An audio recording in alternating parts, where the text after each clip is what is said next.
Ne le savez-vous donc pas? Nous tous qui avons été baptisés en Jésus-Christ, c'est dans la mort que nous avons été baptisés. C'est par le baptême dans sa mort, nous avons été mis au tombeau avec lui. C'est pour que nous menions une vie nouvelle, nous aussi, de même que le Christ, par la toute-puissance du Père, est ressuscité d'entre les morts. Chapitre 6, versets 3 à 11. Épître aux Romains. Dans ce paragraphe, Paul parle de notre situation de baptisé. C'est en effet par le baptême que la puissance de Dieu s'est déployée en nous pour nous arracher à l'emprise du péché. Paul joue sur le sens du verbe baptiser qui signifie, dans son acception première, plonger, tout simplement, en étant plongé dans l'eau.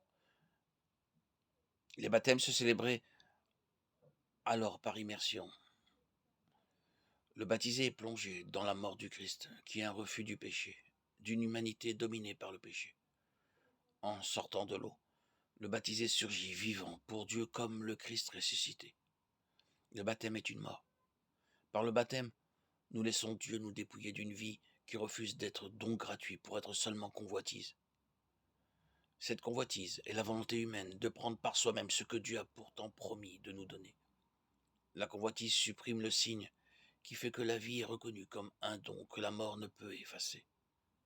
Le baptême est une résurrection, le don du Christ en croix est cette révélation ultime du don. Tout est don, la vie est don, Dieu est don. Par le baptême, nous sommes vivants pour Dieu.